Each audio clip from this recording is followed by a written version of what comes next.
Oluvannyuma lw'olukiiko lwa Paalamenti y'Ekkumi okuggulwawo olunaku lw'ejjo, bassentebe b'obukiiko wamu n'ekifo ky'akulira oludda oluvuganya gavumenti be bagenda okulondebwa oluvannyuma lw'abadde omukubiriza w'olukiiko lwa Paalamenti ey'omwenda Honorable Rebecca Alitwala Kadaga okweddiza entebe y'omukubiriza wa Paalamenti ey'Ekkumi, era Jacob Oulanyah ye mumyuka we. Bwe twogeddeko n'omubaka wa Kira Municipality era nga ye mwogezi w'ekibiina ekivuganya gavumenti ekya FDC, Ibrahim Ssemujju Nganda, agambye nti ku nsonga y'abavuganya ku kifo ky'akulira oludda oluwabula gavumenti, amannya g'abayinza okulya entebe eno galondebwa pulezidenti w'ekibiina olwo ne gatwalibwa mu lukiiko olufuzi olw'ekibiina gye gava nga bamaze okusunsula ne balondamu asaana. Kino kiraga nti ekibiina kya FDC kibadde tekinnavaayo n'amannya ga nkomeredde ku ani anaalondebwa. Party president ya nominatinga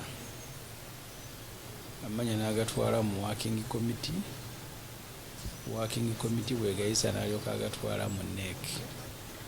Wabula bo abantu ba bulijjo be twogedde nabo bawadde endowooza zaabwe ku ani gwe balaba asaana kulemberamu ababaka ab'oludda oluvuganya gavumenti.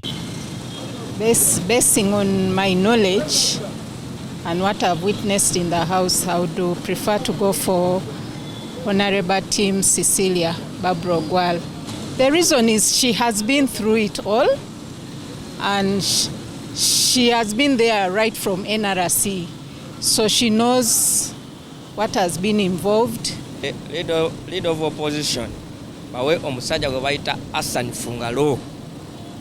Musajja mulungi ali nnuto teyeeraga. Person is Nandala Mafari.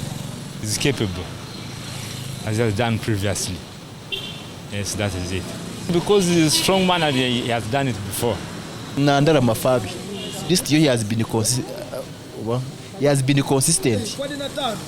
Twandikweseza Ibrahim Ssemujju Nganda n'atukiikirira mu Parliament nga leader of opposition. Nga Ibrahim Ssemujju Nganda akoledde ekibiina, abadde hard working, ali consistent, alina loyalty ku kibiina.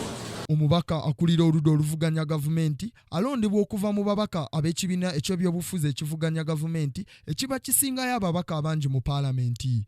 Ku Kingdom TV, nze Steven Turyarugayo amalindirire.